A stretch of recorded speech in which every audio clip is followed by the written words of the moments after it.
C'est bon, ça. Ok, 5, 4.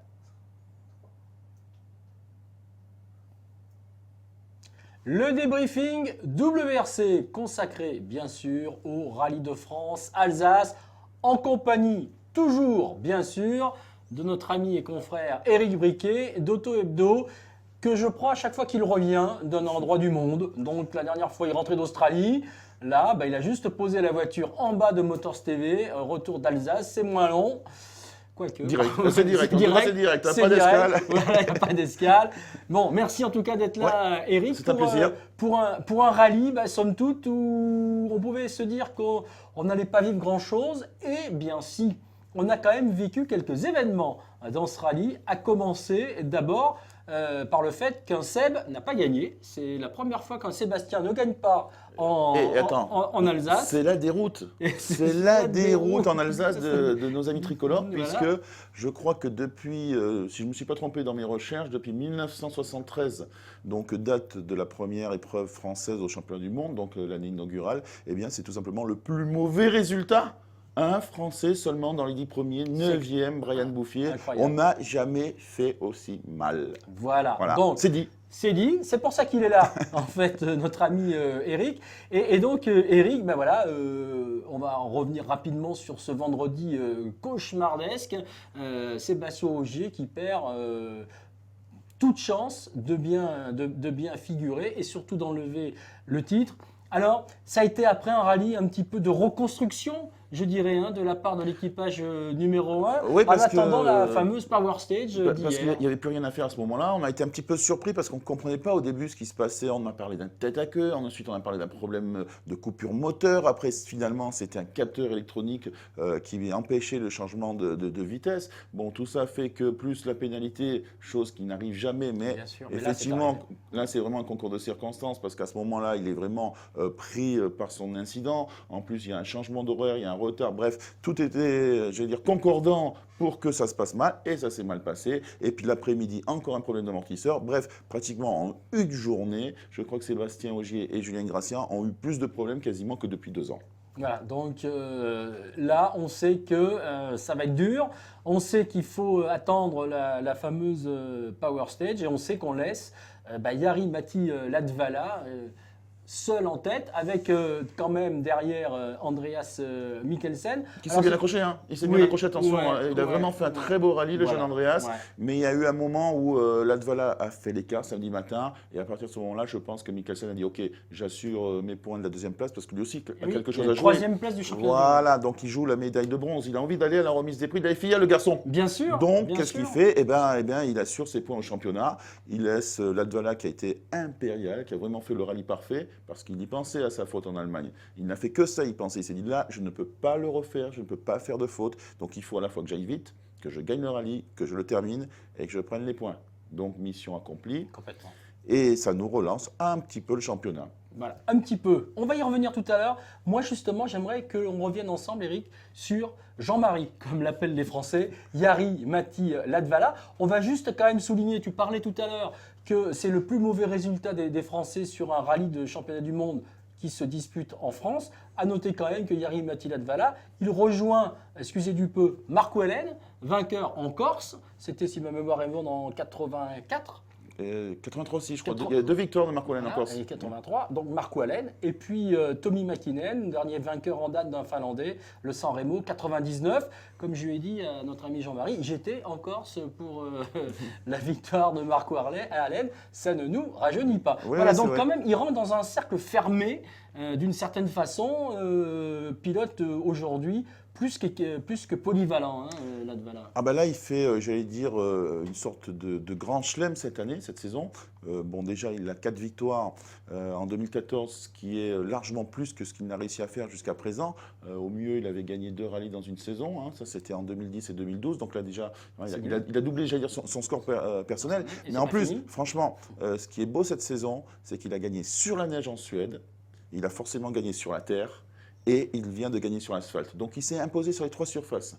Et sais-tu combien de pilotes ont réalisé déjà cet exploit depuis le début du championnat du monde? Non, non, Est-ce que c'est tu le pour ça sais? qu'il est là. Non, mais Eh ben, dis-le-nous. 6 pilotes seulement pilotes. ont réussi à gagner, bon pas forcément la même saison, Ouais, ouais, mais, non, mais bien sur sûr. l'ensemble de leur Non, non. carrière, sur les 3 surfaces Surface. majeures, et dans nos 2 Français, nos 2 Sébastien, le ABOG font partie de ces 6. Voilà, donc il est dans le club. Voilà, il est dans le club. Voilà. Donc c'est vrai que voilà, c'était à souligner.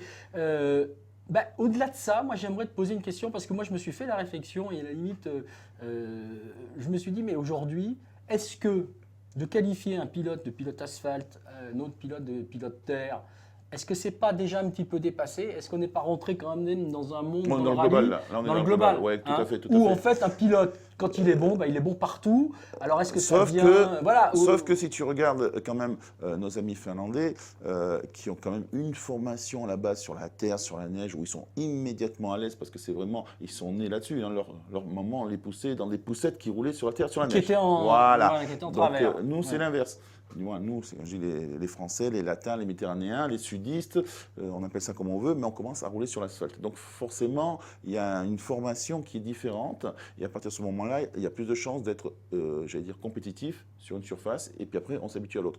On a vu Latvala, il a commencé à gagner sa première victoire de 2008, c'était en Suède.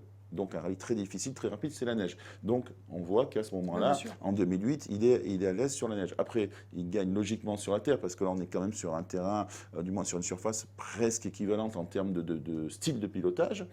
Et il lui a fallu attendre 2014. Hein, c'est long pour un garçon qui roule depuis quand même longtemps, avant d'arriver enfin à son but, parce que c'était quelque chose qu'il recherchait depuis très longtemps. C'était une victoire sur l'asphalte. Pour lui, c'était important, parce que ça veut dire tout simplement que s'il est capable de gagner, maintenant il le sait, sur toutes les surfaces, ça veut dire qu'il est donc capable d'être un jour champion du monde, et c'est son rêve, et c'est son objectif, son challenge, et il va y aller. Il va y aller un jour. On ne sait pas quand, mais il peut y aller maintenant. Il sait qu'il peut y aller. C'est logique. Voilà. C'est logique, et on se rappelle surtout du déclic qu'il avait eu quand il était chez M-Sport, qu'il avait fait rouler aux 24 heures du Nürburgring. Il y a un apprentissage, il y a eu un vrai apprentissage du côté de Latvala. Mais moi, j'évoque un petit peu cette globalité pour évoquer aussi d'autres pilotes. Quelque part, les pilotes comme Mikkelsen.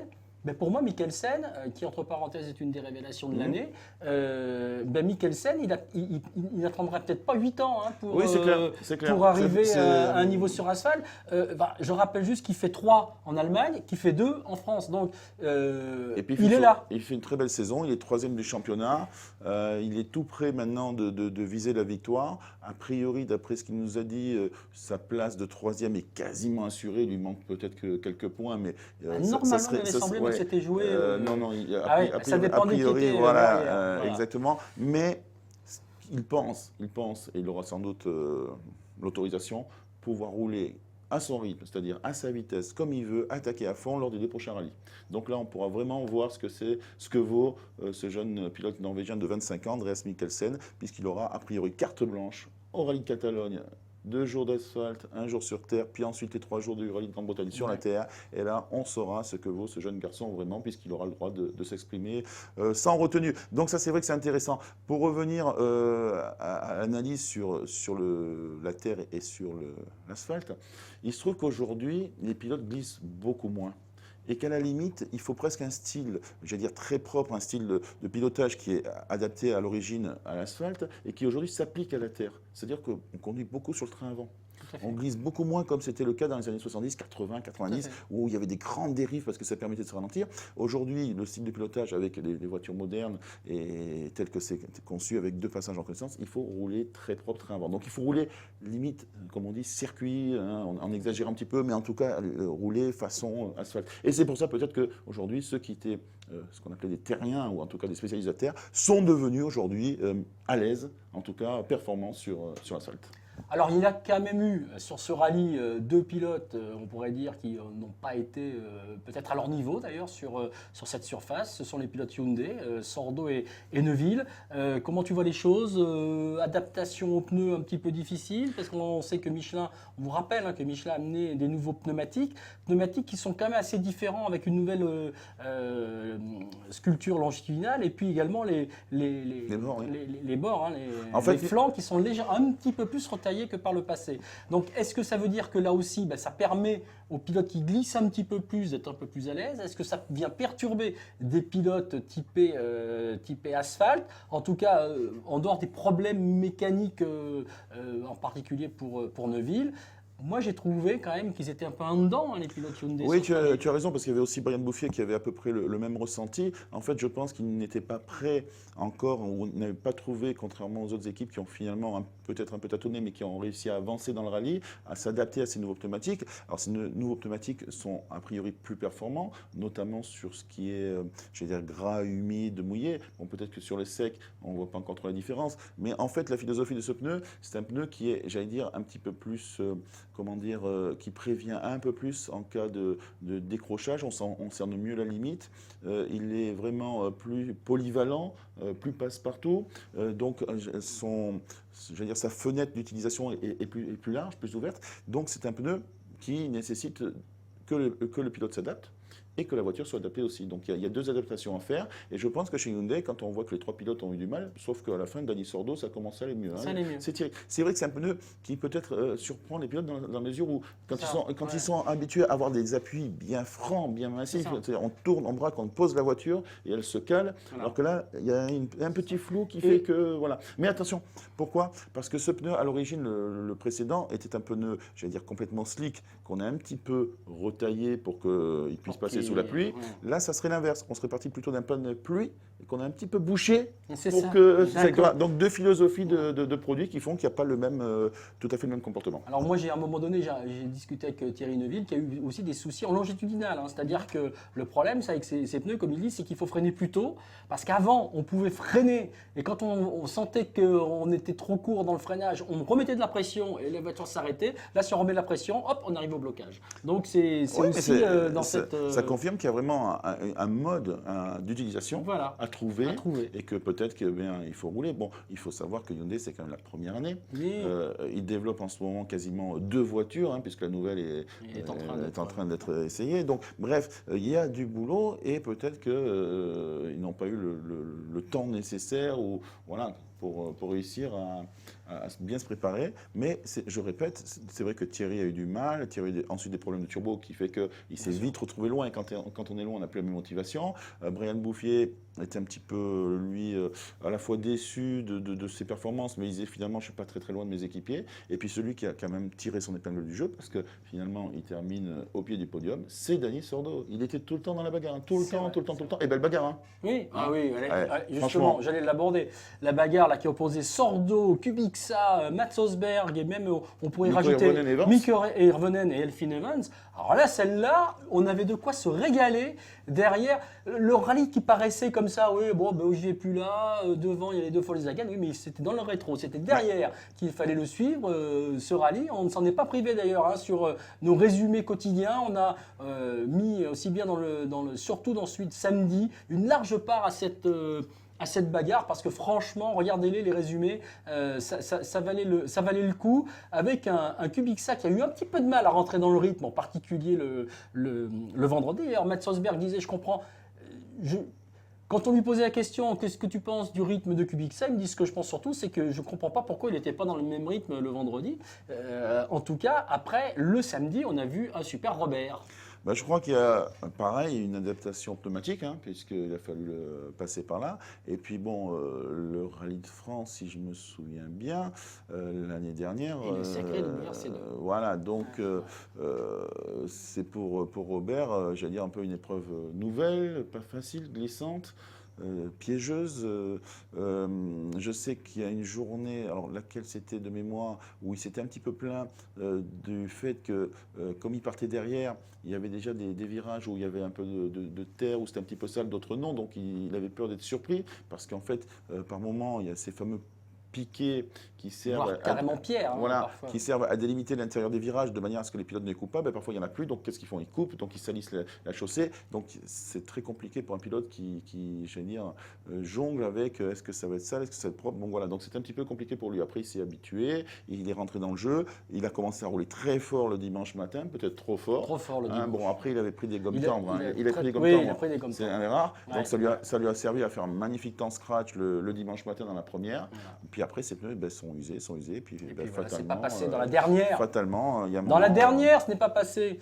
Alors que la place de quatrième lui tendait les bras. ça aurait été son meilleur résultat. Ouais, ça aurait été son Ça aurait été meilleur son meilleur résultat résultat, et de loin, et ça aurait été un résultat mérité parce que franchement, acquis à coup de superbes passages. Hein. Franchement, c'était beau à voir, hein, Robert Kubica, sur ce rallye de France. Tu parlais de cette bagarre entre tous ces pilotes. Hotzberg confirme aussi un petit peu que lui aussi, il est en train de prendre le rythme sur asphalte. Il a été aussi retardé par des problèmes. Moi, je voudrais revenir quand même sur les deux pilotes Ford. Elfyn Evans. Tu parles d'Osberg chez Citroën, mais il ne faut pas oublier Chris Mick. Quand même. Oui, non mais Parce que Chris Mick, là, on est encore sur un podium pour l'Irlandais. Voilà, et don't pour lui, worry. c'est carrément un nouveau rallye, le rallye d'Alsace, parce Oui. qu'il avait fait en 2011 sur une Mini, 2-3 spéciales maximum. Donc là, c'est comme s'il Ouais, découvrait. exactement. Et là, il est sur le même rythme, sur le même tempo que par exemple l'Australie, où il était pour une deuxième année, ou la Finlande. Donc franchement, moi, je trouve que ce que fait Chris Mick en ce moment, c'est une belle montée en puissance. C'est vrai. Et je ne serais pas surpris que grâce à cette deuxième partie de saison, je ne serais pas surpris qu'il arrive à convaincre et à séduire Oui, on peut l'équipe penser. Citroën pour continuer l'année prochaine. Bien Parce sûr, que là, bien franchement, sûr. Ça serait il mérité. y a tout ce qu'il faut. Hein. Il y a la Ouais, vitesse, tout la à fait, performance, tout à la fait. régularité, les résultats, les podiums. Là, franchement, Chris prend, j'allais dire, un petit peu le dessus sur Mats Osberg, qu'on a vu bien, mais... Oui, bien, non, mais je suis voilà, d'accord. bien, mais sans Je plus. suis d'accord. En revanche, moi, il y a encore un pilote que j'ai adoré sur ce rallye. Il m'avait déjà impressionné en Allemagne, c'est Elfyn Evans. On parlait tout à l'heure de la globalité des pilotes. Il vient de l'Angleterre, la Grande-Bretagne, où le championnat se joue, alors certes avec des voitures de cylindrée beaucoup plus petites, de puissance beaucoup plus petite, mais en gros, quand il est entier, ce championnat, en gros, vous avez moitié terre, moitié asphalte. Eh bien, il est à l'aise hein, sur ces deux surfaces lui aussi, et il réalise aussi des bonnes perfs, moi je trouve. Ce qui prouve que quand on forme des pilotes avec un championnat national avec deux surfaces, ce qui devrait être le cas en France, Voilà, malheureusement, bien sûr. on est trop asphalte. Et bon, même s'il existe un championnat de France sur terre. Mais il faudrait refaire à la limite un seul championnat avec les deux surfaces. C'est ce que font des formules de constructeurs, hein, chez Peugeot notamment. Il y a toujours Bien le sûr. fameux volant, c'est mix. Et c'est pour ça que souvent les pilotes issus de ces filières, de ces sélections, sortent et savent se débrouiller. Donc voilà, oui, Elfyn Evans, c'est un ancien champion du monde junior. Ensuite, il est passé par la case WRC2. Il est suivi de très près par Malcolm Wilson, hein, qui le tient en grande considération. Je pense que lui aussi, il est là pour quelques années. En tout cas, ça semble plus ou moins, j'allais dire, bien emmanché avec Malcolm Wilson et M-Sport pour l'année prochaine. Donc, ce jeune Gallois, il est jeune lui aussi. Son père a été champion, je crois, de la bien sûr, britannique, oui, hein, le oui. fameux Gwyndaf Evans. Voilà. Donc voilà, il y a tout un entourage, une famille, il y a tout ce qu'il faut. Et c'est vrai que là, il continue progressivement. Alors, il n'y a pas, j'allais dire, de coup d'éclat, mais ça, c'est un petit peu une politique très britannique, savoir que les jeunes, on les tient, on les forme, on leur demande de suivre scrupuleusement un rythme, de ne pas aller au-delà, parce que l'objectif, ce n'est pas de faire des résultats pour l'instant en première année, C'est de prendre les notes jusqu'au bout. Voilà. Ah, voilà. Et c'est, à mon avis, ce qui irrite énormément Malcolm Wilson. Hein, j'ai parlé un petit peu avec lui suite à l'accident de Kubica, donc il était un petit peu fâché. Oui, ça se voyait. Et hein, tu l'as vu Ouais, aussi, tout à fait, Patrick. ouais. Et ça veut dire quoi? Ça veut dire qu'il essaye de faire comprendre à Robert Kubica qu'il est un débutant et qu'il doit apprendre, mais le Polonais veut rouler à sa façon, avec son expérience, sa tête et tout, mais malheureusement, ça ne va pas souvent au bout. Et quand tu ne roules pas, tu n'apprends pas et c'est un cercle vicieux. Absolument. Voilà. Allez, on va aller assez vite parce qu'on est bavard. Moi, je voudrais évoquer deux choses. La première, si tu veux bien, c'est Hirvonen. Hirvonen dont on a parlé tout au long du week-end comme étant un possible retraité à la fin de l'année. Et je voulais avoir ton sentiment sur la chose. Et puis conclure en disant que, bien sûr, avec 27 points d'écart, Sébastien Ogier a toujours son gros joker. Il a plus d'une victoire, moins qu'une victoire avec une Power Stage d'avance. Donc tout peut se jouer en Allemagne, en Espagne, ou pourquoi pas carrément en Grande-Bretagne. Allez, rapidement ton sentiment sur Mikko Hirvonen. C'est difficile, c'est compliqué parce qu'on sent qu'il est moins présent qu'à une époque. Ça reste quand même un pilote très régulier, ça reste sa marque de fabrique. Il est toujours dans le top 5, quoi qu'il arrive. Mais il est dans le top 5 et il n'arrive plus à monter sur le podium. Donc pourquoi? Moi, j'ai l'impression qu'il est un petit peu éteint, même s'il a envie. Sincèrement, j'arrive plus à comprendre vraiment son niveau de motivation, son envie, son attaque. Est-ce que lui aussi se doute que l'année prochaine, il n'y a rien qui se précise? Donc, je ne sais pas. Franchement, je ne sais pas. Pourtant, je pense que c'est un pilote qui peut encore rendre des services, même si c'est un des plus âgés du championnat, 34 ans. Il peut encore rendre des services à des équipes. Peut-être en deuxième pilote quand il faut assurer des points, mais qui a besoin d'un deuxième pilote? Ouais, c'est ça. Voilà, donc pour aller chercher les points, bon, je pense qu'il y a 2 inconnus en cette fin de saison pour l'année prochaine. C'est Mikko Hirvonen, est-ce qu'il va pouvoir continuer? Est-ce que Malcolm Wilson va vouloir le conserver? Parce qu'après tout, c'est quand On même. parle de Tanak. Voilà. Et puis, tu as Mats Rosberg aussi. Bien sûr. On peut te poser des questions sur Mats Rosberg. Qu'en sera-t-il pour le jeune norvégien? Est-ce qu'il va continuer? C'est pas évident. Voilà. Et donc, on conclut sur le rendez-vous à ne pas manquer, celui donc du rallye d'Espagne. Oula, oh, tu vas être mal vu parce que Le rallye de Catalogne. on est en Catalogne. Oh, attention, ça ils va être veulent ça, s'en aller, voilà, les voilà, Catalans. c'est Ils l'ont dit, hein. ça. Oh là là, c'est rigolo, Oui, ça, le presse oui, entre les c'est ça, Espagnols et les c'est Catalans, ça. c'est déjà très très chaud. Hein. D'accord. Alors, donc, ce fameux rallye de Catalogne, on rappelle quand même que c'est pas du simple. Hein. Une journée sur terre, et c'est la première en plus, c'est pas la dernière, et plus de jours sur asphalte. C'est chaud pour Ogier? Non. Non, parce que sur la terre, bon, bien sûr, il va balayer parce qu'il va partir premier en tant que leader du championnat, mais Latvala sera quasiment dans les mêmes conditions Ouais, puisqu'il sera juste deuxième. Ouais. Donc déjà, ils vont se battre entre eux. Hein. Et puis, je vois mal Mikkelsen troisième, je vois mal quelqu'un vraiment en profiter. Et puis derrière, même si, allez, quelqu'un en profite le premier jour, peut-être ils ne seront pas en tête, pas sûr. Mais après, il y a 2 jours sur asphalte. Donc, quand tu as 2 jours sur asphalte, en principe, il y a ce qu'il faut pour revenir. Maintenant, à savoir si Ogier sera champion et Julien Ingracia seront champions du monde à Salou, ben, c'est simple, il suffit qu'ils soient devant. Il suffit qu'ils soient devant. Absolument, voilà. Et puis, quel que soit le cas de figure, une victoire, une deuxième place, à partir du moment où ils sont devant, il doit simplement augmenter son avance sur Latvala d'1 point. Il était à 27, il doit être à 28. Pourquoi? Parce que après, il restera 28 points. Voilà. Donc, au nombre de victoires, quoi qu'il arrive, s'ils sont à égalité, 28 points. Donc, je pense que c'est encore plus, j'allais dire, plus jouable en Espagne que ce ne l'était en France. Voilà la conclusion. Donc, je vous le dis, débriefing WRC, forcément avec notre ami Éric Briquet. Je te laisserai rentrer.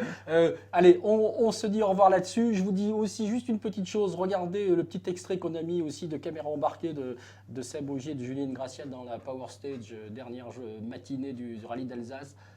Ça va très très vite. Allez, merci, salut à tous et merci Eric. Salut Patrick, salut.